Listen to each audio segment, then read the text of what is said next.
and vital organs alive. A few things to remember when doing CPR is to keep your arms at a 90-degree angle to the body. Keep your elbows locked. Make sure your arms are straight up and down. When doing compressions, make sure that you are pushing at least 1.5 to 2 inches deep. If you feel the ribs break, keep going. Let's sit back and watch the rest of the 4 cycles.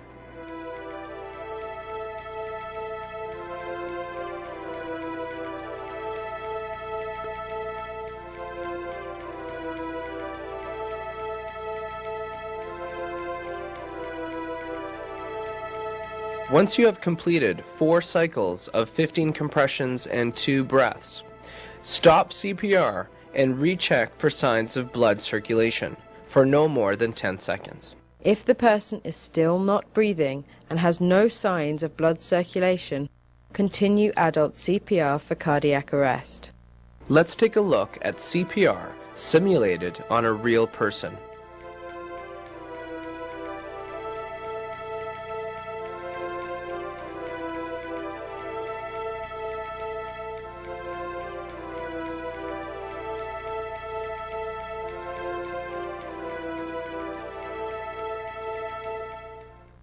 Continue CPR until emergency medical personnel arrive and take over. You are too exhausted to continue. Signs of circulation return. The area becomes dangerous. Things to consider. To rescuer CPR can be done if there is more than one trained person at the scene. Each person on opposite sides of the body will share the responsibility of giving 15 compressions and 2 breaths. And 1, and 2, and 3, and 4, and 5, 6, 7, 8, 9, 10, 11, 12, 13, 14, 15.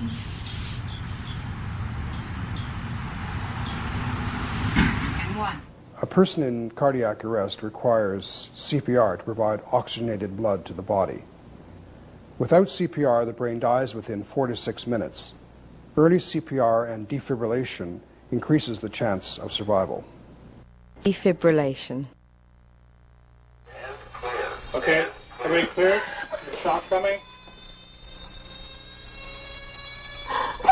Stand clear. Shock in. 1 shock. A defibrillator is used to shock the heart. This allows the heart to regain a regular and effective rhythm. Maximum benefit occurs when defibrillation is provided within 5 minutes from the point of unresponsiveness. Okay, patient's still in VF. Machine's charging. We're going to shock at 360. All clear. Shocking now. Okay, shock delivered. Please pause the video and discuss the meaning of cardiac arrest and why we give CPR.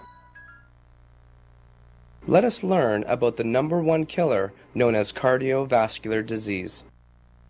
Cardiovascular disease is the leading cause of death in adults in Canada.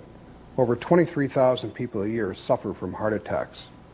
Therefore, it is essential we learn how to prevent, recognize, and treat this disease. Heart attack and stroke prevention. Be smoke-free. Be physically active. Know and control your blood pressure. Eat a healthy, low-fat diet. Maintain a healthy weight. Reduce stress. Heart attack. Heart attack is caused by cardiovascular disease. It is mainly caused by atherosclerosis, which hardens the arteries. If a coronary artery becomes blocked, it will cut off the oxygen supply to the heart muscle and cause a heart attack. Atherosclerosis. The buildup of plaque caused by cholesterol and other debris that narrows the arteries.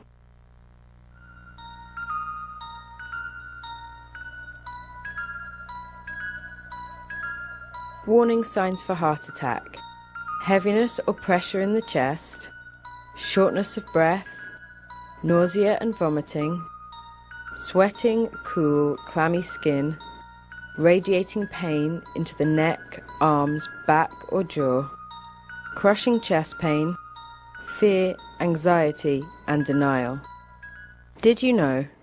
Every year in Canada, 23,000 people die from heart attacks. 50% of these deaths occur before the person reaches the hospital. First aid for heart attack. Call 911 immediately. Assist with any medication, such as nitroglycerin and/or aspirin. Nitroglycerin, a prescribed medication that will dilate the blood vessels and help to bring oxygen to the heart muscle. Assist the person in taking ASA, commonly known as aspirin. Aspirin will thin the blood and can help prevent a heart attack. Place person in a comfortable position. Loosen tight clothing.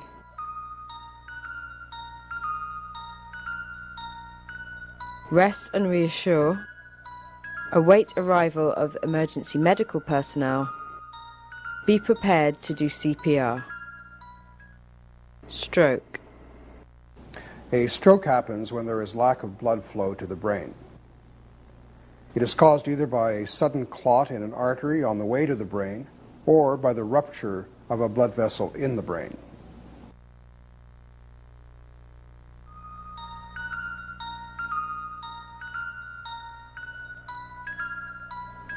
Signs and symptoms of a stroke. Sudden weakness and/or paralysis on one side of the face and body. Difficulty with speech, hearing and swallowing. Sudden, severe and unusual headache. Impaired vision. Dizziness and/or confusion. Loss of bladder control. First aid for stroke. Call 911 immediately. If the person is drooling, place him in the recovery position on the functioning side of the body. Loosen tight clothing. Rest and reassure. Await arrival of emergency medical personnel. Be prepared to do CPR.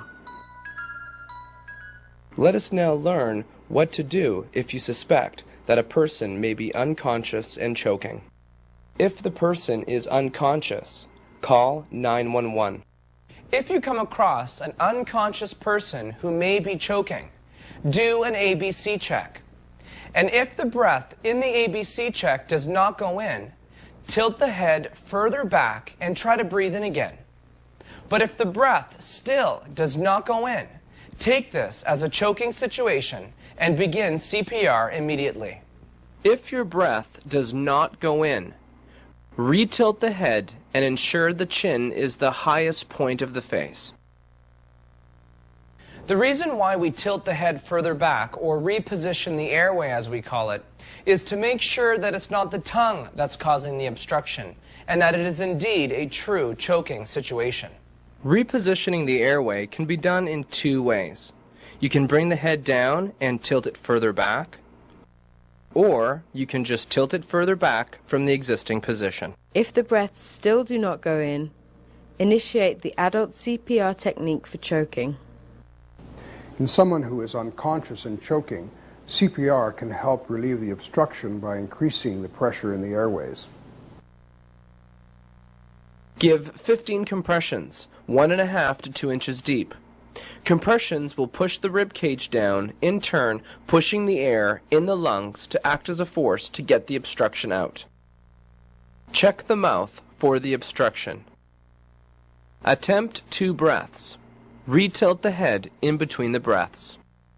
If breaths still do not go in, keep repeating the sequence. Let's take a look at the CPR technique for unconscious choking, simulated on a real person. Give 15 compressions, 1.5 to 2 inches deep. Check the mouth for the obstruction. Attempt 2 breaths. Retilt the head in between the breaths.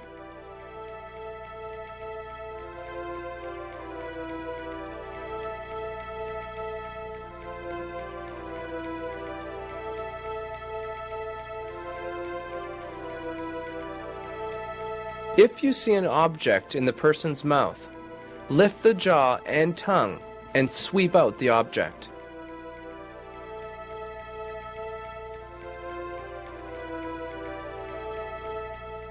If the breaths finally go in, Check signs of blood circulation by looking for movement, breathing, coughing, and appropriate skin color.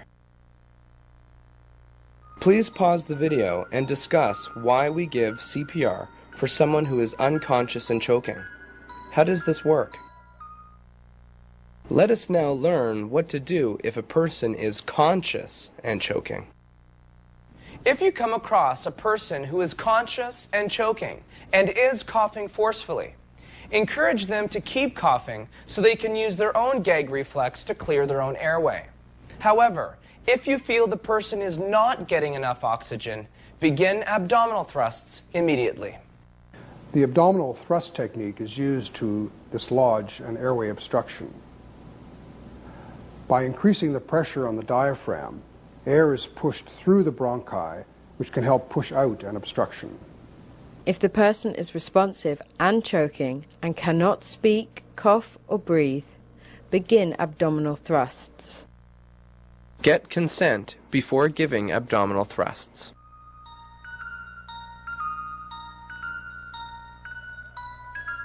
When giving abdominal thrusts, go behind the person and place your arms around the waist.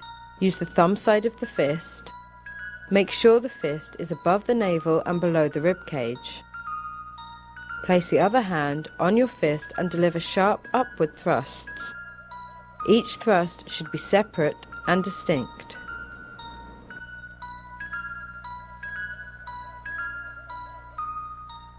Repeat abdominal thrusts until the object is coughed up or the person starts to breathe.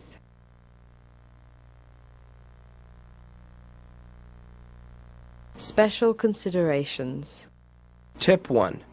If a person is pregnant or too large for you to give abdominal thrusts, give quick chest compressions from behind. Tip 2. If you are alone and choking, give yourself abdominal thrusts by leaning over a firm object and pressing your abdomen into it. If abdominal thrusts were unsuccessful and the person becomes unconscious, call 911 immediately. Look inside the person's mouth to see if you can see the obstruction. If you cannot, tilt the head back and try to breathe in. If the breath does not go in, tilt the head further back and try it again. But if the breath still does not go in, take this as a choking situation and begin CPR immediately. Just as we learned, give 15 compressions, 1.5 to 2 inches deep, to push the rib cage down, in turn pushing the air in the lungs to act as a force to get the obstruction out. Check the mouth for the obstruction. Attempt 2 breaths. Retilt the head in between the breaths. Continue the CPR technique for unconscious choking until you remove the object and/or your breaths go in.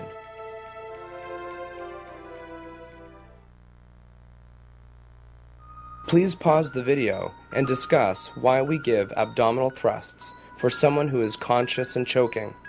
How does this work?